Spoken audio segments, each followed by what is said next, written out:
హృదయం అన్నిటికంటే మోసకరమైనది. The heart is deceitful above all things part 10. So హృదయం అన్నిటికంటే మోసకరమైనది. నిన్న దేవుడు ఒక సందర్భంలో చెప్పాడు, నీ పొరుగువాన్ని నువ్వు చాటున తిట్టుకున్నా కూడా నాకు అది అసహ్యమే అన్నాడు. సో చూసారు ఎంత గొప్ప మాట అది. కానీ మనము అది హ్యాబిచువేటెడ్ అయిపోయింది మనందరికీ కూడా. సో రెండో పర్సన్ లేనప్పుడు మూడో పర్సన్ గురించి మాట్లాడడం, సో అది మనకు అదొక హ్యాపీనెస్ ఇస్తుంది. కానీ దేవుడికి అది ఆ క్యారెక్టర్ నచ్చదంటున్నాడు.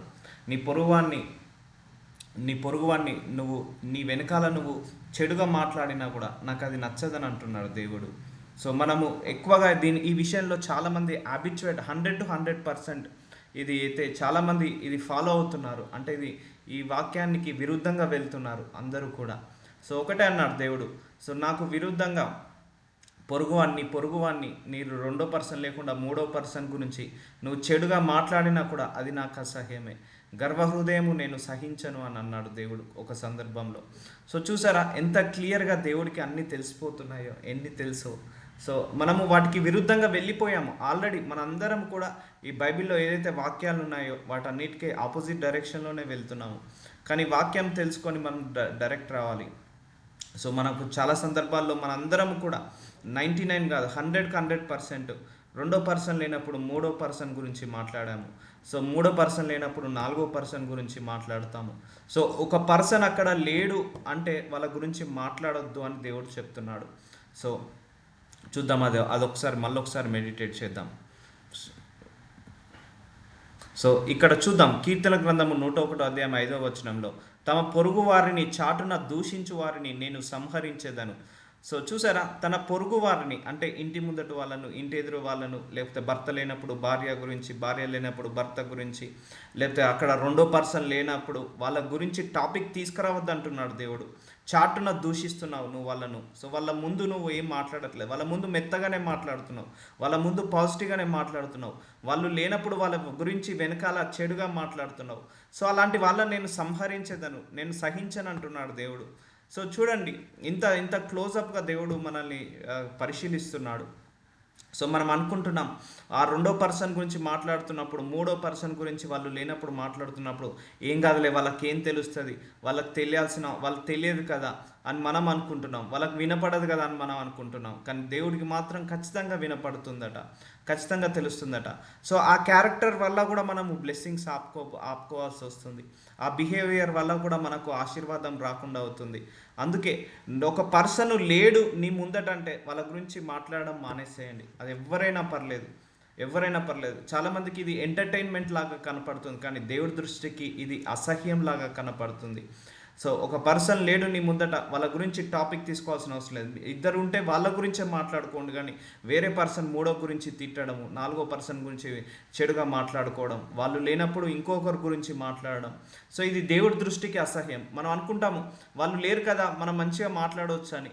సో దేవుడికి మాత్రం అసహ్యము, వాళ్ళకి వినపడదు కదా, కానీ దేవుడికి వినపడుతుంది. సో ఈ విషయంలో అందరూ కూడా జాగ్రత్త ఉండమని నిన్న దేవుడు పదే పదే చెప్పాడు. సో తన పొరుగు వారిని చాటుని దూషించు వారిని నేను సంహరించను, అహంకార దృష్టి గల వారిని, గర్వించిన హృదయం గల వారిని నేను సహింపను. సో మనకు తెలియదంటూ ఏమీ లేదు, దేవుడికి అన్నీ తెలుసు. సో చూద్దాము ఈరోజు కీర్తన గ్రంథము 139 అధ్యాయం 23వ వచనము. దేవా, నన్ను పరిశోధించి నా హృదయమును తెలుసుకోనము, నన్ను పరీక్షించి నా ఆలోచనలను తెలుసుకోనము. సో దేవుడికి తెలుసు, మన హృదయము తెలుసు, మన ఆలోచనలు తెలుసు, మన ఉద్దేశాలు తెలుసు, మన తలంపులు తెలుసు, అన్నీ తెలుసు ఆయనకు. సో ఆయనకు పరిశీలించాల్సిన అవసరం లేదు. కానీ ఇక్కడ ఒక భక్తుడు రాస్తున్నాడు, నన్ను ఒకసారి సెర్చ్ చేయి, నాలో ఇంకేమైనా లోపం ఉందా, నన్ను పరిశోధించు, నన్ను టెస్ట్ చేయి, నా హృదయాన్ని టెస్ట్ చేయమంటున్నాడు ఇక్కడ ఒక భక్తుడు. సో పరీక్షించి నా ఆలోచనను తెలుసుకోనుము, నీకు ఆయాసకరమైన మార్గము నా యందున్నదేమో చూడుము. చూసారా, నీకు ఇష్టమైన మార్గము నాలో ఉందా లేదా, నీకు ఇష్టమైన తలంపులు కానీ నీకు ఇష్టమైన ఆలోచనలు కానీ నాలో ఉందా లేదా తెలుసుకో. నేను నిజంగా నీకు ఇష్ట ప్రకారంగా నడుస్తున్నానా, నీకు నచ్చినట్టుగానే నేను బిహేవ్ చేస్తున్నానా, నీకు నచ్చినట్టుగానే నేను రెస్పాండ్ అవుతున్నానా. సో తెలుసుకొనుము, నిత్య మార్గము నన్ను నడిపింపుము. సో మనం వెళ్ళే మార్గాలన్నీ కూడా చెడు మార్గాలు అయిపోయాయి, ఆల్రెడీ ఆపోజిట్ డైరెక్షన్లో వెళ్తున్నాము. సో దేవుడికి వ్యతిరేకంగానే వెళ్తున్నాం అన్ని విషయాలలో. సో చూసారుగా, మనం చాలా సందర్భాల్లో ఈ వాక్యంలో దేవుడు ఏం చెప్తున్నాడు, నువ్వు చేస్తే తప్పు కాదు, నువ్వు ఆలోచించినా కూడా తప్పే అని చెప్తున్నాడు దేవుడు. నువ్వు ఒకరిని మర్డర్ చేయాల్సిన అవసరం లేదు. నీ మనసులో ఒకరిని నాశనం కోరుకున్నా, లేకపోతే ఒకరు చనిపోవాలని కోరుకున్నా, అది నరహత్యతో సమానం అంటున్నాడు దేవుడు. సో ఎందుకంటే ప్రతి ఆలోచన ఆయనకు తెలియనిది అంటూ ఏది లేదు, ప్రతిదీ కూడా ఆయనకు తెలుసు. కాబట్టి నీ కాయాసకరమైన మార్గము అంటే నీకు నచ్చిన మార్గంలో నేను వెళ్తున్నా లేదా, వెళ్ళకపోతే నన్ను నడిపింపు అని అంటున్నాడు. అందుకే నా మనస్సుని, నా ఉద్దేశాలను, నా హృదయాన్ని అన్నిటిని కూడా క్లీన్ చేసి నీ మార్గంలో నడిపించు ప్రభు అని ప్రార్థిస్తున్నాడు. సో పరిశోధించి నా హృదయాన్ని తెలుసుకో, నన్ను పరీక్షించి నా ఆలోచనలను తెలుసుకోమంటున్నాడు ఇక్కడ ఒక వాక్యం ద్వారా. వారు తమ హృదయంలో అపాయకరమైన యోచనలు చేయుదురు. చూసారా, హృదయంలో ఈ అపాయకరమైనది, మోసకరమైనది, వ్యర్థమైనది, అపవిత్రమైనవి ఇవన్నీ హృదయం నుంచే పుడుతూ ఉంటాయి. ఇవన్నీ కూడా దేవుడికి తెలుసు. మనం అనుకుంటాము మనుషులకు ఎవరికి తెలియట్లేదని, కానీ దేవుడికి తెలియనిది ఏదీ లేదు. మన హృదయం తెలుసు, రహస్య ఆలోచనలు కూడా తెలుసు. నీ హృదయ అంతరంగంలో కూడా ఎలాంటి ఆలోచనలు ఉన్నాయి, రహస్యంగా ఏం ఆలోచిస్తున్నావు, రహస్యంలో నీ తలంపులు ఎలా ఉన్నాయి, సో నీ హృదయంలో రహస్య పాపాలు ఏమున్నాయి అవన్నీ కూడా తెలుసు. సో మనం చేతులతో పాపం చేయకపోవచ్చు, కానీ మనం హృదయంతో తలంపులతో కూడా పాపం చేస్తుంటా ఉంటాం, అది కూడా దేవుడికి తెలిసిపోతుంది. సో మనల్ని ఆశీర్వదించే ముందు దేవుడు ఒక హృదయాన్ని చూసి ఆశీర్వదిస్తాడు. అందుకే వారు తమ హృదయములలో అపాయకరమైన యోచనలు చేయుదురు, వారు నిత్యము యుద్ధము రేపచూచుచుందురు. సో కొంతమంది గొడవలు పెట్టుకోవాలి, కొట్లాటలు పెట్టుకోవాలి, అవన్నీ హృదయం నుంచే మొదలవుతాయి. వాళ్ళు రాకముందుకే ప్రిపేర్ అవుతారు. నిత్యము యుద్ధము రేప చూచుచుందురు. ఎప్పుడెప్పుడు గొడవలు పడదామా, ఎప్పుడెప్పుడు కొట్లాటలు పడదామా, ఎప్పుడెప్పుడు మనము ఇతరులను దూషిద్దామా, ద్వేషిద్దామా. సో అపాయకరమైన యోచనలు అంటే ఎప్పుడు చెడు చేద్దామా, ఎప్పుడు నాశనం అయ్యేటట్టు మాట్లాడదామా. సో అన్ని ఇలాంటి యోచనలు చేస్తారు. వారు నిత్యము యుద్ధము రేపు చూచుచుందరు. ఇవన్నీ ఎక్కడి నుంచి మొదలవుతున్నాయి? హృదయం నుంచే మొదలవుతున్నాయి. సో ఇవన్నీ మనసులో వస్తున్నాయి కదా. సో మనుషులకు మనకు కనపడకపోవచ్చు, కానీ దేవుడికి మాత్రం తేటగా కనపడుతుంటాయి. మన హృదయంలో ఉన్న ఆలోచనలు, రహస్యంగా ఉన్న పాపాలు అన్నీ కూడా దేవుడికి కనపడతాయి. పాము నాలుక వారు తమ నాలుకలు వాడి చేయుదురు, వారి పెదవుల కింద సర్ప విషమున్నది. సో చాలామంది, కొంతమంది హృదయంలో మాత్రము కోపంతో, ద్వేషంతో పగ పెట్టుకుంటారు, అసూయ పెట్టుకుంటారు, కానీ పైకి కొంతమంది మెల్లగా మాట్లాడుతుంటారు. సో తేనె పూసిన కత్తిలాగా మాట్లాడుతుంటారు, కానీ వాళ్ళ నాలికలు వాడి చేదురు అంటే ఒక కత్తిని నూరుతారు చూసారా, అలా నూరుతుంటారు. పెదవుల కింద సర్ప విషం ఉన్నది. సో కొంతమంది నాలికల్లో అలాంటి విషపూరిత మాటలు మాట్లాడుతుంటారు. ఇవన్నీ ఎక్కడి నుంచి వస్తున్నాయి? హృదయం నుంచే. హృదయం చెడిపోయినప్పుడే ఈ నోటి నుంచి సర్ప విషము లాంటి మాటలు వస్తుంటాయి. హృదయం చెడిపోయినప్పుడే మోసపూరితమైన మాటలు వస్తుంటాయి. సో ఇవన్నీ కూడా ఎవరు చూడట్లేదని అనుకుంటున్నాము. సో వీటికి తగ్గట్టుగా దేవుడు ప్రతిఫలం ఇస్తున్నాడు అందరికీ కూడా. సామెతలు 14:10 ఎవని దుఃఖము వాని హృదయంకే తెలియను. సో చూడండి, ఒకరి బాధ మనకు తెలియదు, మన బాధ ఒకరికి తెలియదు. సో మన హృదయంలో ఎంత బాధ ఉందో మనకు మాత్రమే తెలుసు. బాధైన, బంధమైన, లేకపోతే బాధ్యత అయినా, భారమైన అది మోసేవాడికే తెలుస్తుంది, కానీ చూసేవాడికి ఎప్పుడు కూడా తెలియదు. సో మన లోపల ఎంత బాధ ఉంది, ఎంత దుఃఖం ఉంది, అది మనకే తెలుసు, మన హృదయానికే తెలుసు. ఒకన సంతోషం అన్యుడు పాలివాడు కానేరడు. సో నేను కూడా అదే ఫీల్ అవుతా. సో మన లోపల ఎంత బాధ ఉందో, ఎంత సంతోషం ఉందో, ఎంత దుఃఖం ఉందో, ఎంత వేదన ఉందో, ఎంత శోధన ఉందో అది మనకు మాత్రమే తెలుసు. అందుకే బాధైనా, బంధమైన, బాధ్యత అయినా, భారమైన అది మోసే వాళ్ళకే తెలుస్తుంది, కానీ చూసే వాళ్ళకు అస్సలకే తెలియదు. సో అందుకే ఎవని దుఃఖం వాని హృదయంకే తెలియను. సో దుఃఖం కూడా ఎక్కడ మొదలవుతుంది? హృదయం నుంచే. బాధ ఎక్కడి నుంచి? హృదయం నుంచే. అండ్ కోపము హృదయం నుంచే, పగ హృదయం నుంచే, అసత్యము హృదయం నుంచే, అండ్ కీడు హృదయం నుంచే. సో ఇవన్నీ మన హృదయం నుంచే మొదలవుతున్నాయి. కాబట్టి ఫస్ట్ శత్రువు మన హృదయమే.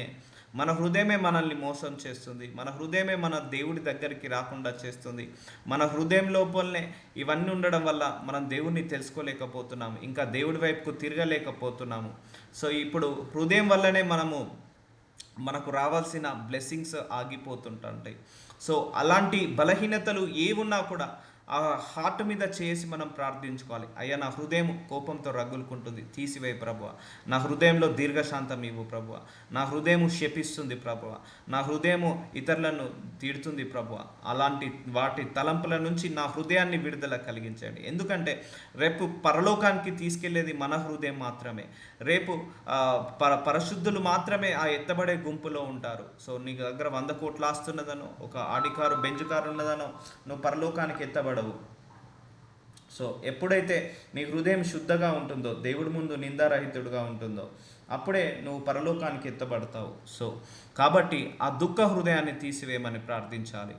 సో సామెతలు 15వ అధ్యాయం 11వ వచనము, పాతాళము అగాధ కూపమునకు యెహోవా కనబడుచున్నవి. సో పాతాళము పరలోకము, నరకము. సో నరకము పాతాళ లోకంలో అగాధ కూపం అంటే నరకంలో ఇంకా లోపర్ పార్ట్ ఉంటుంది. అంటే ఇంకా నరకంలో డెడ్ ఎండ్ ప్లేస్ ఉంటుంది చూసారా, అది కూడా దేవుడికి కనబడుతున్నట. నరుల హృదయములు మరీ తేటగా ఆయనకు కనబడును కదా. సో భూలోకము, పరలోకము అండ్ పాతాళ లోకము. పాతాళ లోకము కింద ఉంటుంది. ఆ కిందలో ఇంకా upper most dead end point ఉంటుంది. అది దేవుడికి కనపడుతుందట. సో అలాంటిది మనము భూమి మీద ఉన్నాము. సో మన హృదయంలో మరీ తేటగా ఆయనకు కనబడును కదా. సో మన హృదయంలో అన్నీ తేటగా కనపడుతున్నాయట ఆయనకు. సో ఎంత చెడుంది, ఎంత కీడుంది, ఎవరిని తిట్టుకుంటున్నావు, ఎవరిని విమర్శించుకుంటున్నావు, ఎవరిని మీద కక్ష పెట్టుకున్నావు, ఎంత బాధపడుతున్నావు, ఎంత సంతోషంగా ఉన్నావు, ఎంత ఆనందంగా ఉన్నావు, హృదయంలో ఎంత చెడుంది, ఎంత మోసం ఉంది, ఎంత కీడుంది, ఎంత దురాశలు ఉన్నాయి, ఎంత పాపపు తలంపులు ఉన్నాయి, ఇవన్నీ కూడా ఆయనకు తేటగా కనబడుతున్నదట. So we cannot cheat God. ఇక దేవుని మనము మోసం చేయలేము. అందుకే ఆయన ముందు ఆ హృదయాన్ని క్లీన్ పెట్టుకోవాలి. నేను నిన్న చెప్పాను, ఎంప్టీగా పెట్టుకోవాలి. పాజిటివ్గా ఆలోచించుకోకు, వీలైతే పాజిటివ్గానే ఆలోచించు, కానీ నెగిటివ్గా ఆలోచించకు. ప్రతి విషయంలో నెగిటివ్ వెతుక్కోకు. సో నువ్వు నెగిటివ్గా ఆలోచించినా దేవుడికి తెలిసిపోతుంది. నువ్వు దేవుడి మీద సనుక్కున్నా తెలిసిపోతుంది. దేవుడి మీద డౌట్ పడ్డా తెలిసిపోతుంది. అయ్యో, దేవుడు ప్రార్థనలకు జవాబు ఇవ్వట్లేదే, వినట్లేదా, అసలు ఉన్నాడా లేదా, ఇలాంటివి అనుకున్నా కూడా నీవు దేవుడికి తెలిసిపోతుంది. సో అందుకే ప్లెయిన్గా ఉంచుకోవాలి హార్ట్ని. అది చాలా కష్టం, బట్ ప్రేయర్ చేసుకుంటే సమస్తము సాధ్యము. సో నరుల హృదయములు దేవుడికి ఎలా కనపడుతుందట, తేటగా కనపడుతున్నది. సో ఇప్పుడు మనం అనుకుంటున్నాం, నా ఆలోచనలు వేరే వాళ్ళకు తెలియట్లేదు, నా తలంపులు వేరే వాళ్ళకు తెలియట్లేదు, నా మనసులో దురాశలు ఉన్నాయి, వేరే వాళ్ళకు తెలియట్లేదు. సో తెలియకపోయినా పర్లేదు, కానీ దేవుడికి సమస్తము తెలుసు. కానీ వేరే వాళ్ళకు తెలిసినా తెలియకపోయినా వాళ్ళెవరు మనల్ని ఆశీర్వదించరు, వాళ్ళెవరు మనల్ని క్షమించరు, వాళ్ళెవరు మనల్ని రక్షించరు, వాళ్ళెవరు మనల్ని పరలోకానికి తీసుకెళ్లరు. మనల్ని క్షమించాలన్నా, ఆశీర్వదించాలన్నా, పరలోకానికి తీసుకెళ్లాలన్నా అది దేవుడికే సాధ్యము, దేవుడి వల్లనే అవుతుంది. సో ఇప్పుడు దేవుడికి హృదయానుసారంగా నచ్చినట్టు ఉంటావా, మనుషులకు నచ్చినట్టుగా ఉంటావా?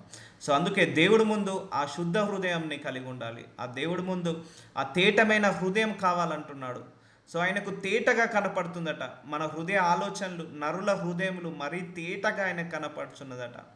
సో ఇప్పుడు చెప్పండి, ఇక ఆయనకు తెలియంది ఏమున్నది? సంతోష హృదయము ముఖమునకు తేటనిచ్చును, మనోదుఃఖం వలన ఆత్మ నలిగిపోను. సో సంతోష హృదయము, దుఃఖం కలిగిన హృదయము, ఇవి రెండు కూడా మన మనసులో ఉన్నాయి. సో చూడండి, దేవుడు ఒక హృదయాన్ని ఎన్ని రకాలుగా తయారు చేశాడో.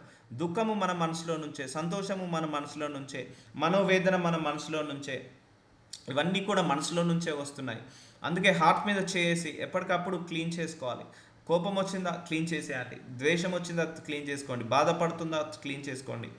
సో సంతోషాన్ని మాత్రం క్లీన్ చేసుకోకండి, అది ఎప్పటికి ఉండాల్సిందే హృదయంలో. ఆనందం ఎప్పుడు హృదయంలో ఉండాల్సిందే.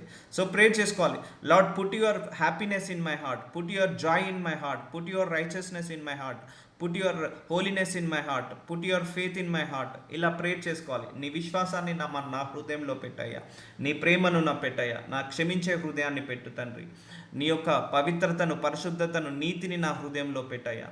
ఇవన్నీ ప్రార్థించుకుంటూనే వస్తాయి. అప్పుడు your heart replace with God's heart. ఇవన్నీ దేవుడి హృదయం, దేవుడికి సంబంధించిన హృదయం. ఇప్పుడు అర్థమవుతుందా? అపవాది మనల్ని ఎన్ని రకాలుగా టార్గెట్ చేసి దేవుడికి దగ్గరికి వెళ్లకుండా, దేవుడికి ఆపోజిట్ డైరెక్షన్లో, ఈ వాక్యానికి వ్యతిరేకంగా మనందరినీ కూడా చుట్టూ తిప్పేసేసాడు, ఆపోజిట్ డైరెక్షన్కి తిప్పేశాడు. కానీ ఇప్పుడు మనకు ఒక వాక్యము ప్రత్యక్షమైంది. సో ఇక్కడ మనము ఈ వాక్యం చూస్తే హృదయముల మరీ తేటగా ఆయనకు కనబడును కదా. ఇది ఎప్పుడు కూడా మర్చిపోదు. నలుగురుల హృదయంలో అన్నీ ఆయనకు కనపడుతున్నాయి. సో ఆ హృదయాన్ని చూసే బ్లెస్సింగ్ ఇస్తాడు దేవుడు. సో అందుకే ఆ హృదయం తేటగా ఉందా, నువ్వు బ్లెస్సింగ్స్ పొందుకుంటావు. ఇంకా ఎందుకు నా ప్రార్థనలకు జవాబు రావట్లేదు, ఇంకా ఎందుకు నేను సమాధానం పొందుకోవట్లేదు, ఇంకా ఎందుకు నాకు మనశ్శాంతి రావట్లేదు, దీర్ఘశాంతం రావట్లేదు, ఎందుకంటే ఆ హృదయం అంతా చెడుతో నిండిపోయింది. అది దేవుడికి తెలిసిపోతుంది.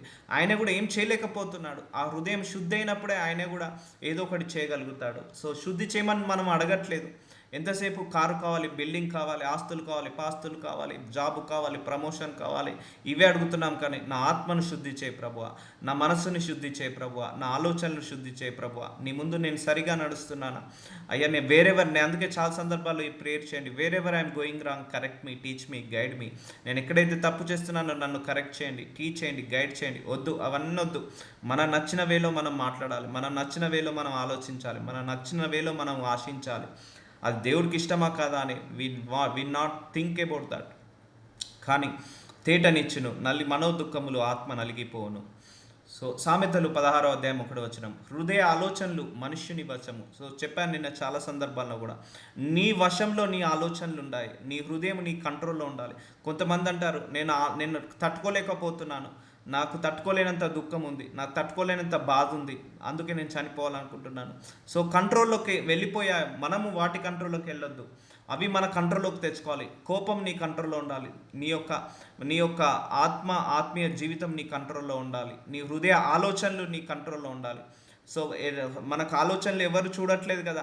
నేను ఎవరిని పడితే వాడిని ఎలా పడితే అలా మనసులో తిట్టుకుంటా, ఎవరిని పడితే వాళ్ళను ఎలా పడితే అలా పాపం చేస్తా, నా హృదయంతో ఆలోచనలలో నేను శపించుకుంటా, నా ఆలోచనలతో నా హృదయంతో నేను పరాయి పురుషులతో పరాయి స్త్రీతోటి నేను చెడు తలంపులతో ఉంటా. సో ఇవన్నీ కూడా మనం చేయొద్దు. సో మన కంట్రోల్లోకి తీసుకొచ్చుకోవాలి.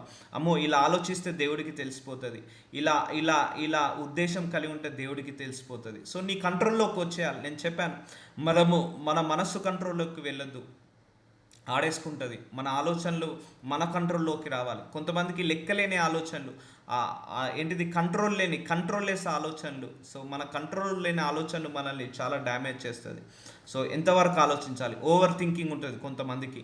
ఆ ఓవర్ థింకింగ్ వల్ల థింకింగ్ చేసి వాళ్ళు ఎలా అవుతుందంటే వాళ్ళకు చాలా ప్రాబ్లమ్స్ వస్తాయి, హెల్త్ ఇష్యూస్ వస్తుంటాయి. ఆ ఓవర్ థింకింగ్కి వెళ్ళొద్దు. మనము ఎంతవరకు థింక్ చేయాలో అంతవరకే ఆలోచించాలి. ఎక్కువగా ఆలోచించడం కూడా ప్రమాదము.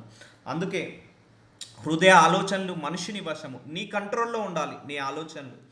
సో ఎంతవరకు ఆలోచించాలి, దేని గురించి ఆలోచించాలి. వస్తుంటాయి మన హృదయ ఆలోచనలు, చెడు ఆలోచనలు వస్తాయి.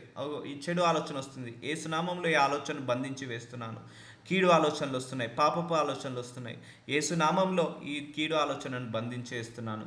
లేకపోతే ఒకరిది 100 రూపాయలు కొట్టేయాలని ఆశ వస్తుంది, అంటే దొంగతనం చేయాలని ఆశ వస్తుంది, యేసు నామంలో బంధించి వేస్తాను. ఆపివేయాలి, బ్లాక్ చేసేయాలి అవన్నీ. లేకపోతే ఇతరులను ఆశిస్తుంటా అంటావు, సో వాళ్ళు నాకేం పెడతలేరు, వాళ్ళు నాకేం ఇస్తలేరు. సో అప్పుడు నువ్వు బ్లాక్ చేయాలి. ఇతరులను ఆశించే గుణము నాలో నుంచి వెళ్ళిపోవాలి. హృదయ ఆలోచనలు మనుషుని వశము, చక్కని ప్రత్యుత్తరం ఇచ్చుటకు యెహోవా వలన కలుగును. సో చూసారా, దేవుడు ఉత్తరం ఇవ్వడానికి సరిగ్గా ఉన్నాడు, కరెక్ట్గా ఉన్నాడు, ఆయన వల్ల జరుగుతుంది. కానీ నీ వశంలో ఏముంచమంటున్నాడు, నీ హృదయ ఆలోచనలు నీ వశంలో పెట్టుకోమంటున్నాడు. Take under your control. చాలామంది నేను కంట్రోల్ తప్పిపోయాను అంటారు, నేను ఆలోచించలేకపోతున్నా అంటారు. కొంతమంది ఏమో నా ఆలోచనలు నా కంట్రోల్లో లేవంటారు. సో అందుకే వాళ్ళు ఈవెన్ ఎన్ని అనర్థాలు చేయడానికైనా కూడా వాళ్ళు వెళ్తారు. ఎందుకంటే వాళ్ళు ఆ ఆలోచనల కంట్రోల్లోకి వీళ్ళు వెళ్ళిపోతారు. సో ఎప్పుడైనా మనం ఆ ఆలోచనల కంట్రోల్లోకి వెళ్ళొద్దు, మనం తీసుకొచ్చుకోవాలి, బ్లాక్ చేసేసేయాలి. చెడు ఆలోచనలు వస్తున్నాయా మనసులో, పాపపు ఆలోచనలు వస్తున్నాయా, బ్లాక్ చేసేసుకోవాలి ఎప్పటికప్పుడు. వద్దు ఇది ఆలోచించద్దు, వద్దు ఇది మాట్లాడద్దు, వద్దు ఇది చూడొద్దు, ఎప్పటికప్పుడు బ్లాక్ చేసుకోవాలి.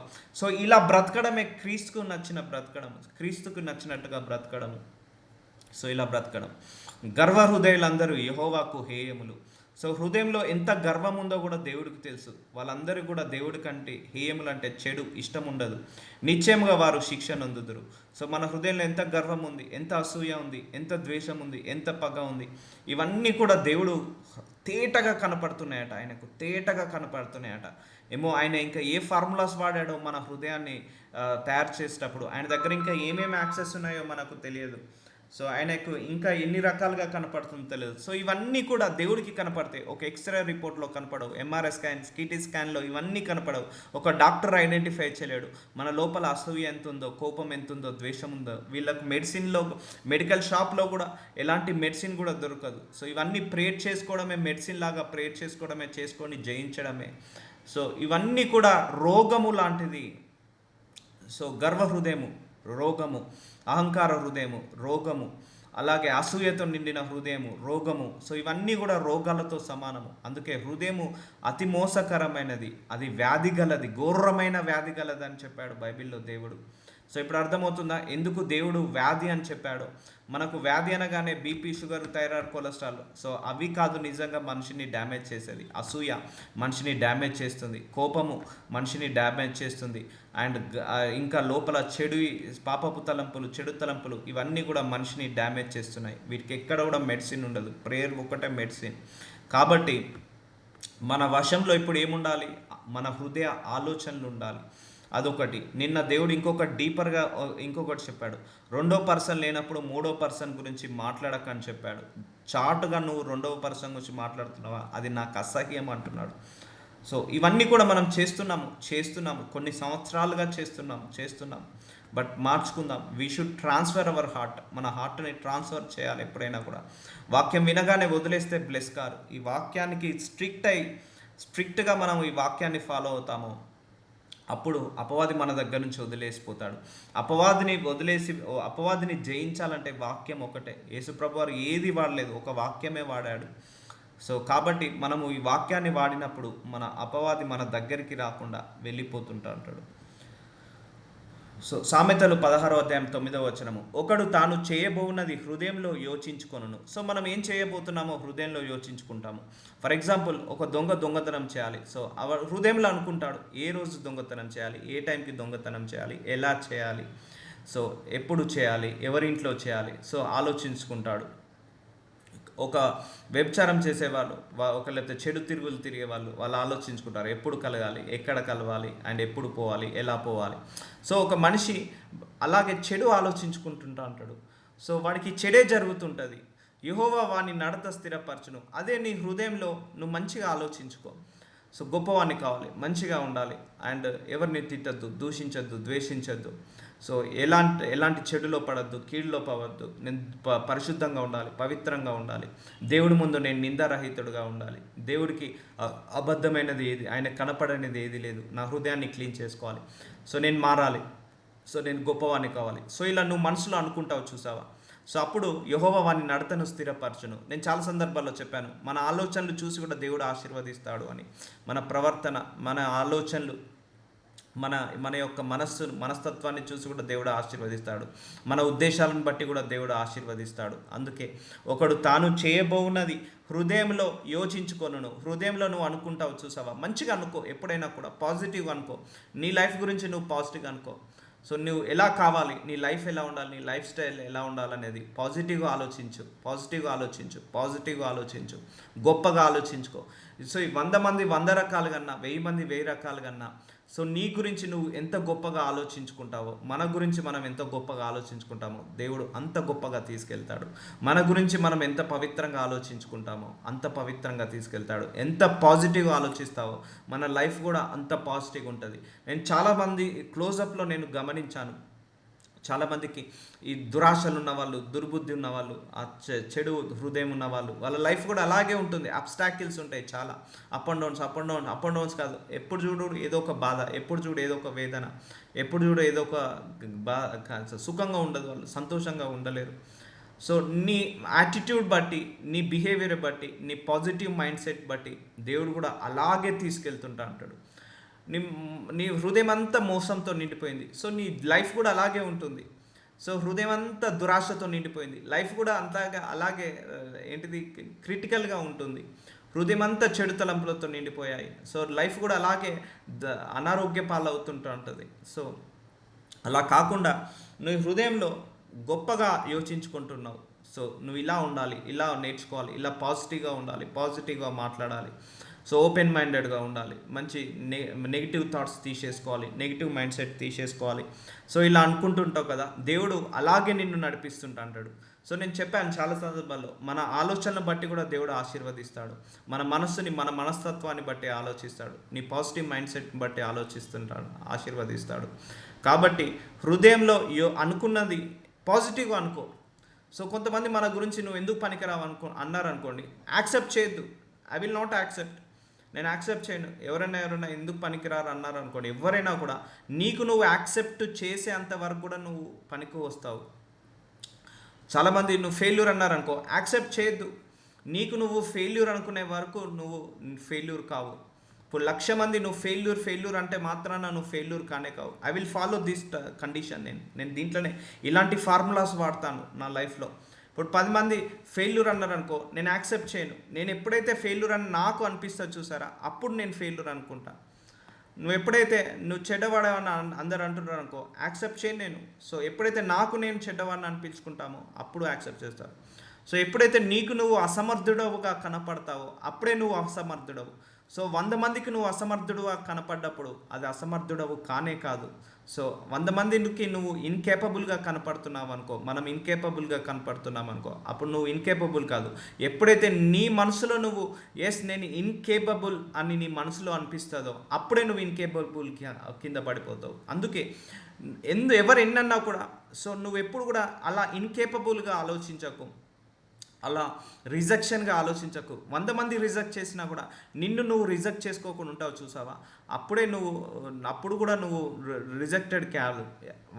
100 మందితో పాటు నిన్ను నువ్వు ఎప్పుడైతే రిజెక్ట్ చేసుకుంటావో అప్పుడే నువ్వు రిజెక్టెడ్ అయిపోతావు. సో అర్థమవుతుందా? ఎప్పుడే ఏదైనా కూడా సెల్ఫే ఉంటుంది. ఇప్పుడు ఈ భూలోకంలో చాలా గొప్ప వాళ్ళు అయిన వాళ్ళందరూ కూడా ఇవన్నీ దాటుకొని వచ్చిన వాళ్ళే.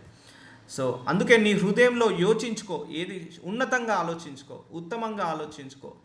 Design your life in your heart. So నీ హార్ట్లో, నీ హృదయంలో నీ లైఫ్ని డిజైన్ చేసుకో. సో ఆ డిజైన్ చేసుకోవడం కూడా గొప్పగా ఊహించుకో, ఉన్నతంగా ఊహించుకో, ఉత్తమంగా ఊహించుకో. దాంట్లో కూడా మళ్ళీ కోషిష్ అవసరం లేదు, అదేమి కాస్ట్ పడదు మనకు.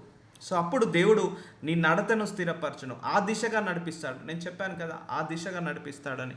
మనం ఎలాగైతే ఆలోచిస్తామో, ఎలాగైతే ప్రవర్తిస్తామో, ఎలాగైతే మాట్లాడతామో దేవుడు కూడా అలాగే రియాక్ట్ అవుతాడు. సో మన విశ్వాసాన్ని బట్టి, మన ఆశను బట్టి, మన ఆకలిని బట్టి, మన దాహాన్ని బట్టి, మన మనస్సుని బట్టి, మన మనస్సు ఆలోచనలను బట్టి, మన హృదయం బట్టి, హృదయ ఆలోచనలను బట్టి, మన బిహేవియర్ని బట్టి దేవుడు కూడా అలాగే రెస్పాండ్ అవుతుంటా అంటాడు. సో అందుకే most positive attitude people only చాలా డెవలప్ అవుతుంటా అంటారు. ఇప్పుడు ఎవరిని తీసుకున్నా, బిజినెస్లో తీసుకున్నా, సెలబ్రిటీస్లో తీసుకున్నా, అండ్ ఎవరిని తీసుకున్నా కూడా most successful people are always positive attitude people. So వాళ్ళు 100 మంది 100 రకాలుగా పట్టించుకోరు, జస్ట్ వాళ్ళ హృదయం ఏదైతే చెప్తుందో స్ట్రిక్ట్గా ఫార్వర్డ్ అవుతుంటా అంటారు. చూద్దాం, సామెతలు 17వ అధ్యాయము 3వ వచనంలో, వెండికి మూస తగినది, బంగారమునకు కొలిమి తగినది, హృదయ పరిశోధకుడు యెహోవాయే. చూసారా, హృదయ పరిశోధకుడు యెహోవాయే. పరిశోధిస్తున్నాడట, టెస్ట్ చేస్తున్నాడట మన హార్ట్ని. ఎంత విశ్వాసం ఉంది, ఎంత నీతి ఉంది, ఎంత పరిశుద్ధత ఉంది, ఎంత కోపం ఉంది, ఎంత ద్వేషం ఉంది, ఎంత దుఃఖం ఉంది, ఎంత బాధ ఉంది, ఎంత వేదన ఉంది, ఎంత రోదన ఉంది, ఎంత శోధన ఉంది, ఎంత బలహీనత ఉంది, ఎంత బలం ఉంది. సో ఇవన్నీ కూడా మన హృదయంలో పరిశోధకుడు యెహోవాయే. దేవుడు పరిశీలిస్తున్నాడు. ఇప్పుడు నా హృదయంలో ఏముందో మీకు తెలియదు, మీ అందరి హృదయంలో ఏముందో నాకు తెలియదు, కానీ మనందరి హృదయంలో ఏముందో అనేది దేవుడికి తెలుసు. సో అందుకే నువ్వు ఒకసారి ఆలోచించు. నువ్వు ఆలోచించేటప్పుడు కూడా, అమ్మో, దేవుడు అనేవాడు నా హృదయాన్ని తెలుసుకుంటున్నాడు, దేవుడు అనేవాడు నా హృదయాన్ని పరిశీలిస్తున్నాడు, దేవుడు అనేవాడికి నా హృదయ ఆలోచనలు వినపడుతున్నాయి, దేవుడు అనేవారికి నా హృదయంలో ఉన్న తలంపులు కూడా వినపడుతున్నాయి అని మాత్రం మర్చిపోకు. సో అప్పుడు నువ్వు కంట్రోల్లోకి వస్తావు, నీ ఆలోచనలు కంట్రోల్లోకి వస్తాయి, నీ మనస్సు నీ కంట్రోల్లోకి వస్తుంది. చూసారా, మనకు తెలియకుండానే ఇప్పటివరకు ఎన్ని సంవత్సరాలుగా మన హృదయం ద్వారా ఎన్ని మోసం చేశాము, మన హృదయం ద్వారా ఎన్ని తప్పులు, ఎన్ని పొరపాట్లు, ఎన్ని పాపాలు చేశామో. మనం అనుకుంటున్నాం నేను ఏం నరహత్య చేయట్లేదే, కత్తి తీసుకొని ఇప్పటివరకు నేను ఎవరిని పొడవట్లేదని, కానీ మనసులో ఒకరు చనిపోవాలని నువ్వు శపిస్తున్నావు, అప్పుడు నువ్వు నరహత్య చేసినట్టే. నేను ఎవరిని వ్యభిచరించట్లేదే, ఏ పరాయ స్త్రీని పరాయ పురుషుని ముట్టట్లేదని మనం అనుకుంటున్నాం, కానీ నీ మనసులో వేరే చెడు తలంపులతో ఉంటున్నావు, పాపపు తలంపుతో. సో దేవుడి ముందు అప్పుడే నువ్వు వ్యభిచారం చేసిన వాడవుతావు. సో నువ్వు మనసులో నేను ఎవరికి కూడా ఒక్క సొమ్ము ముట్టట్లేదు, ఎవరు రూపాయి తీసుకోలేదు, ఒక 100 రూపాయలు కూడా కొట్టలేదు, కానీ మనసులో నువ్వు ఇతరులది ఆస్తులు వస్తే బాగుండని ఆశిస్తున్నావు, వాళ్ళ డబ్బు నాకు వస్తే బాగుండని ఆశపడుతున్నావు. సో వేరే వాళ్ళది, సో అప్పుడే నువ్వు ఆశిస్తున్నావు. సో దేవుడి ముందు అది పాపం అయినట్టు. సో తేట హృదయం కావాలి, తేట హృదయం, clean heart, clean mind, clean thought, clean spirit, clean నూతన ఆత్మను ఇవ్వమని అడగాలి. ఆ హృదయాన్ని పరిశుద్ధపరచమని అడగాలి. ఇప్పుడు అర్థమవుతుందా? హృదయ పరిశోధకుడు ఈజ్ ఎ డాక్టర్ అన్నట్టు, డాక్టర్ లాగా హృదయాన్ని పరిశోధిస్తున్నాడు. ఇంకెవ్వరికి లేదు ఈ యాక్సెస్. ఏ మనుషులు కూడా మన హృదయాన్ని మానిటర్ చేయలేరు, ఏ అపవాది కూడా మన హృదయాలను మానిటర్ చేయలేడు. సో ఏ డాక్టర్ కూడా మన హృదయాలను, మన ఆలోచనలను మానిటర్ చేయలేరు. ఏ స్కానింగ్ రిపోర్ట్స్లో అది తేలదు. అవన్నీ కూడా దేవుడి దగ్గరనే ఉంది. సో ఆయన పరిశోధకుడు. సో ఒక డాక్టర్ లాగా పరిశోధిస్తున్నాడు, ఒక సైంటిస్ట్ లాగా కనిపెడుతున్నాడు ఏ హృదయం ఎలా ఉందో అనేది. సో ఇప్పుడు మన బ్లెస్సింగ్స్ని ఆపేది ఎవరు? ఇంటి పక్క వాళ్ళ, ఎదురుంగ వాళ్ళ, ఇంటి ముందటి వాళ్ళ? మన హృదయమే మన బ్లెస్సింగ్ని ఆపుతుంది. ఎందుకంటే ఆయన పరిశీలించి ఆయన మనల్ని ఆశీర్వదిస్తాడు. ఒకటి గుర్తుపెట్టుకోండి, ఈ దేవుడి చేత ఆశీర్వదించబడ్డ వాళ్ళు నిజంగా గొప్పవాళ్ళు. ఎందుకంటే ఆయన ఆశీర్వదించేటప్పుడు అన్ని చూసి ఆచి తూచి ఇస్తాడు. సో సర్టిఫై చేసి ఇస్తాడు. ఎస్ వీడు 100% నీతిమంతుడు, వీడు 100% పరిశుద్ధుడు, ఎస్ వీడు నా ఆశీర్వాదానికి అర్హుడు అని చెప్పిన తర్వాత, అనుకున్న తర్వాతనే ఆయన ఇస్తాడు. కాబట్టి సో ఈ దేవుడి చేత ఆశీర్వదించబడడం గొప్ప వరం. అది అందరూ ఆశీర్వదించబడలేరు, కొంతమందిలే, లక్షలో కొంతమందిలే ఆశీర్వదించబడతారు. సో వాళ్ళందరి హృదయాలను ఆయన పరీక్షించి కడిగేసి కడిగి ఆయన తగ్గించేసి కట్ చేసి అప్పుడు ఆయన ఆశీర్వదిస్తాడు. సో అంటే 100% సర్టిఫై చేసినప్పుడు ఆయనే మనల్ని ఆశీర్వదిస్తాడు. సో అలా ఉంటుందన్నట్టు. హృదయ పరిశోధకుడు యెహోవాయే. సామెతలు 18:12 ఆపత్తు రాకమునుపు నరుని హృదయము అతిశయపడును, ఘనతకు ముందు వినయముండును. నరుని ఆత్మ వాని వ్యాధి నోర్చును, నలిగిన హృదయమును ఎవడును సహింపగలడు. సో ఆపత్తు రాకమునుకు నరుని హృదయం అతిశయపడును, ఘనతకు ముందు వినయముండును. సో నీకు ఒక మంచి వినయం ఉందా, అయితే దానికి నీకు ఘనత వస్తుందని. ఇప్పుడు బైబిల్లో ఇంకోటి ఉంటుంది, నాశనానికి ముందు గర్వం నడుస్తుంది అని అంటాడు దేవుడు. సో నువ్వు నాశనం అవుతున్నావా, నీ ముందు గర్వం నడుస్తుంది. సో నీ గర్వం వచ్చిందా, నాశనం అవుతుందని దాని యొక్క అర్థము. సో నీకు వినయము రావాలంటే ఆ వినయం మనసున్నప్పుడు నీకు ఘనత వస్తుంది అని అంటున్నాడు. సో ఆపత్తు రాకమునుకు నరుని హృదయం అతిశయపడును. రాకముందుకే భయపడుతుంటాంటాం, బాధపడుతుంటాంటాం, కానీ నరుని హృదయంలో ఆలోచనలు అనేకములుగా పుట్టును, యెహోవా యొక్క తీర్మానమే స్థిరము. చూసారా, మనం 100 ప్లాన్లు వేస్తాము. సామెతలు 19:21 నరుని హృదయంలో ఆలోచనలు అనేకములు. మన తల వెంట్రుకలు ఎన్ని ఉన్నాయో అన్నీ ఉంటాయి మన ఆలోచనలు, ఒకటి తర్వాత ఒకటి, పొద్దున ఒకటి, మధ్యాహ్నం ఒకటి, సాయంత్రం ఒకటి, అలా ఇన్స్టేబుల్ ఆలోచనలు వస్తుంటా ఉంటాయి. రేపు ఏం చేయాలో అవ ఆలోచనలు, ఎల్లుండి ఏం చేయాలి, 5 సంవత్సరాల తర్వాత ఏం చేయాలి, 10 సంవత్సరాల తర్వాత ఏం చేయాలి, పిల్లలకి ఏం చేయాలి, పిల్లలకి ఏం చేయాలి, ఇలా ఎన్నో ఆలోచనలు వస్తాయి. ఇల్లు కట్టుకోవాలి, లేకపోతే అటు వెళ్ళాలి, ఇటు వెళ్ళాలి, ఆ ఫారెన్కి వెళ్ళాలి, ఇక్కడికి వెళ్ళాలి, అది చేయాలి, ఇది చేయాలి, ఏమేమో మాట్లాడాలి, ఏమేమో చేయాలి, ఎన్నో ఆలోచనలు మనసులో. తల వెంట్రుకలు ఎన్ని ఉన్నాయో అన్ని ఆలోచనలు పుట్టుతుంటా ఉంటాయి, హృదయంలో పుడుతుంటా ఉంటాయి ఇవన్నీ కూడా.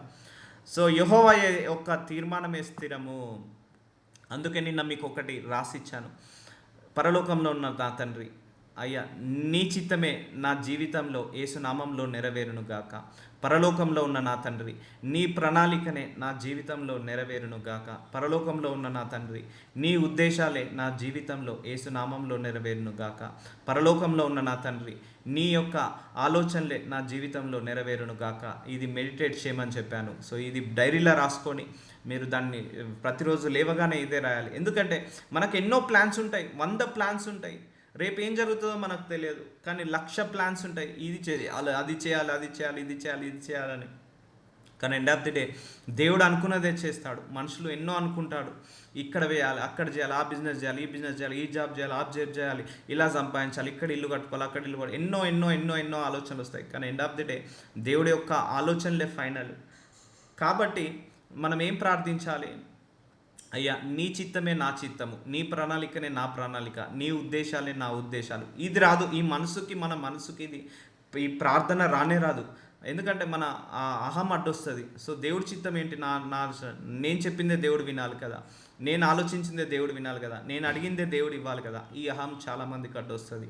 సో అలా కాకుండా అయ్యా ఏసయ్య, నా పట్ల నువ్వు ఏ చిత్తాన్ని కలిగి ఉన్నావో, ఏ ఉద్దేశాలు కలిగి ఉన్నావో, ఏ ప్రణాళికలు కలిగి ఉన్నావో, ఏ తలంపులు కలిగి ఉన్నావో అవన్నీ నా జీవితంలో నెరవేరును కాక అని ప్రార్థించినప్పుడు అప్పుడు దేవుడు సంతోషించి వాటన్నిటిని కూడా నెరవేర్చుకుంటూ వస్తుంటా అంటాడు. ఎందుకంటే ఆయన ఉద్దేశము రైట్ సైడ్ వెళ్ళాలని ఉంటుంది, మన ఉద్దేశం కంప్లీట్గా ఆపోజిట్ డైరెక్షన్ లెఫ్ట్కే వెళ్ళాలని ఉంటుంది. సో ఆయనేమో మనల్ని గొప్పవాళ్ళుగా చేయాలని ఉంటుంది, సో మనమేమో అక్కడే ఉండాలని అనుకుంటాము. సో కానీ మనం అహం అడ్డొస్తుంది ఎప్పుడైనా కూడా. చాలామందికి ఇదే, నేను చెప్తే దేవుడు వినాలి, నేను అడిగింది దేవుడు ఇవ్వాలి, నేను అడగంది ఆయన ఎందుకు ఇస్తాడు, సో నా ఉద్దేశమే వినపడాలి కదా, నాకు నచ్చింది ఇవ్వనప్పుడు ఆయన ఎందుకు, ఇలాంటి ఆర్గ్యుమెంట్స్ కూడా పెడతా అంటారు. సో నీ హృదయంలో అనేక ఆలోచనలు పుడతాయి, ఎన్నో ప్లాన్లు వేసుకుంటావు, కానీ దేవుడిదే ఫైనల్, ఆయనదే స్థిరము, ఆయనదే స్టేబుల్. సో కాబట్టి ఆయనే నువ్వు సబ్మిట్ అయిపోవాలి, నీ ఆలోచనలు నీ తలంపులు అన్నీ కూడా రిలీజ్ చేసేసి, అయ్యా నీ చిత్తమే నా జీవితంలో నెరవేరును గాక అని మనస్ఫూర్తిగా ఎవరైతే అనగలుగుతారో అప్పుడు ఆయనే చిత్తము మన జీవితంలో నెరవేర్చుకుంటూ వస్తుంటాడు. సో అందుకే నేను రేపటి గురించి ఏంటిదని నేను ఆలోచించాను. ఈరోజు లేసాను, దేవుడికి సబ్మిట్ చేసేస్తాను, lord your fulfil execute in my life today. ఈరోజు నా పట్ల ఏ ప్రణాళిక కలిగి ఉన్నావో అది నువ్వు ఎగ్జిక్యూట్ చేయమని అడుగుతాను. సో అది చేసుకోండి ప్రభువా అని సబ్మిట్ చేసేస్తాను నేను. I will submit to God. So నేను ఆఫ్టర్ ఈ దేవుడిని నమ్మిన తర్వాత నాకంటూ ఒక ప్రణాళిక కాదు, సో నేను దేవుడి ఎలా నడిపిస్తే అలా వెళ్తున్నాను. So is direction is my direction. ఎందుకంటే ఆ ప్రణాళిక ఖచ్చితంగా దేవుడికి ఆపోజిట్ డైరెక్షన్లో ఉంటుంది, దేవుడికి ఆపోజిట్ డైరెక్షన్లో ఉంటుంది. సో ఆయన ప్రణాళికలో మనం వెళ్తే అది గొప్ప రిజల్ట్స్ ఉంటాయి. సో అలా ఉంటుంది అన్నట్టు. సో అందుకే నేను ఆ వర్సెస్ ఇచ్చాను కదా, అది డైరీలో రాసుకొని మార్నింగ్ లేవగానే ఫస్ట్ ప్రేయర్ అదే ఉండాలి. యేసయ్య, నా జీవితంలో మీరు ఏ చిత్తాన్ని, ఏ ఉద్దేశాన్ని, ఏ ఆలోచనను, ఏ ప్రణాళికను కలిగి ఉన్నారో అది నా జీవితంలో, నా కుటుంబంలో యేసు నామంలో నెరవేరును గాక. అంతే, దట్స్ ఇట్గా. ఇది స్థిరమైన ప్రార్థన. దాని తర్వాత ఇక నువ్వు 100 అడగవచ్చు. సో నాకు కారు కావాలి, ప్రమోషన్ కావాలి, ఇల్లు కావాలి, వీసా కావాలి, అది కావాలి, ఇది కావాలి అడగవచ్చు, దాంట్లో తప్పు లేదు. కానీ ఫస్ట్ నువ్వు ఎన్ని అడిగినా ఎన్ని చేసినా ఆయన అనుకున్నదే ఫైనల్ అవుతుంది, ఆయన చేసేదే ఫైనల్ అవుతుంది. సో మనం ఎక్కడ ఉండాలి, ఏ ఇంట్లో ఉండాలి, ఆ ఇంట్లో ఎంతమంది ఉండాలి, ఎవరు ఎవరితోటి కలిసి ఉండాలి, ఎవరు ఎప్పుడు విడిపోవాలి, ఎవరు ఎక్కడ ఆశీర్వదించబడాలి, ఎవరు ఎక్కడ జాబు చేయాలి, ఎంతవరకు జాబు చేయాలి, ఏ కంట్రీకి వెళ్ళాలి, ఏ కంపెనీలో జాబు చేయాలి, ఏ కంపెనీలో ఎంతవరకు జాబు మానివేయాలి, ఇవన్నీ కూడా దేవుడే డిసైడ్ చేస్తాడండి. ఇవన్నీ కూడా దేవుడి ప్రణాళికనే. ఇప్పుడు ఒక మ్యాన్ ఆఫ్ గాడ్ ఉన్నాడు అనుకో, ఆ మ్యాన్ ఆఫ్ గాడ్కి ఎక్కడ మినిస్ట్రీ ఇవ్వాలి, ఆ మినిస్ట్రీలో ఎంతమంది సంఘ సభ్యులను పంపించాలి, అది కూడా దేవుడే డిసైడ్ చేస్తాడు. సో అండ్ చాలామంది కూడా మ్యాన్ ఆఫ్ గాడ్స్ ఎన్నెన్నో ఆలోచనలు ఆశలు పెట్టుకుంటారు, కానీ అవన్నీ కూడా నెరవేరాయి. సో దేవుడే డిసైడ్ చేస్తాడు ఏ దైవజనుడికి ఎంతమందిని పంపించాలి, ఏ దైవజనుడికి ఎన్ని వరాలు ఇవ్వాలి, ఆ సంఘం ఎక్కడ ఉండాలి, ఎక్కడ కట్టబడాలి, ఆ సంఘానికి ఎంతమంది సభ్యులను పంపించాలి, దానికి మీడియా టీం ఎవరు, వర్షిప్ టీం ఎవరు, దానికి ఊడ్చే వాళ్ళు ఎవరు, తూడ్చే వాళ్ళు ఎవరు, దానికి కడిగే వాళ్ళు ఎవరు, ఇవన్నీ కూడా దేవుడే డిసైడ్ చేస్తారు. నిజంగా చెప్తున్నా, ఇవన్నీ కూడా దేవుడే పంపిస్తాడు. సో మీరు ఎప్పుడైనా అనుకున్నారా నేను మీకు వాక్యం బోధించాలని? నేను ఎప్పుడైనా అనుకున్నానా మీకు వాక్యం బోధించాలని? సో ఇదంతా గాడ్స్ ప్లాన్, దేవుడే డిసైడ్ చేశాడు. ఆయన చిత్తంలో ఇవన్నీ ఉన్నాయి కాబట్టే జరుగుతున్నాయి, ఆయన చిత్తంలో ఉంది కాబట్టే జరుగుతుంది. ఇది నా చిత్తం కాదు, మీ చిత్తం కాదు. సో కాబట్టి దేవుడి యెహోవా యొక్క తీర్మానమే స్థిరము. సో అందుకే తక్కువగా ఆలోచించు. ఓవర్ థింకింగ్ అనేది చాలా చాలా డేంజర్. ఎప్పుడైనా ఓవర్ ఎక్స్పెక్టేషన్స్, ఓవర్ థింకింగ్, ఎక్కువగా ఆలోచించడం, ఎక్కువగా ఎక్స్పెక్ట్ చేయడం, సో ఎక్కువగా నువ్వు ఆశించడము, సో ఇవన్నీ కూడా మనిషిని కృంగతీస్తాయి. సో నువ్వు దేవుడికి వదిలేస్తే ఆయన్నే చూసుకుంటాడు, నడిపిస్తాడు. నువ్వు ఎంత ప్రయాసపడ్డా కూడా అది కాదు, టైం వచ్చినప్పుడు ఆయన్నే నడిపిస్తాడు. అయ్యా నీ చిత్త ప్రకారం నన్ను నడిపించాను చాలు. కానీ అట్లా ఎవ్వరు అనలేరు మనస్ఫూర్తిగా, నేను చెప్తున్నా కదా, ఎవ్వరు కూడా అంత మనస్ఫూర్తిగా అనలేరు. సో ఎందుకంటే మనం ఆల్రెడీ ఫిక్స్ అయిపోయిన మైండ్లో, హార్ట్లో, ఇది నాకు కావాలి అంతే, ఇది ఉండాలి అంతే, ఇలా ఉండాలి అంతే అని మనం ఫిక్స్ అయిపోయాము. సో యెహోవా యొక్క తీర్మానం స్థిరము. నరుని హృదయ ఆలోచనలు ఎన్నట, మన తల వెంట్రుకలు ఎన్ని ఉన్నాయో అన్ని హృదయ ఆలోచనలు ఉన్నాయి. So God bless you with this sermon. Will continue tomorrow 119.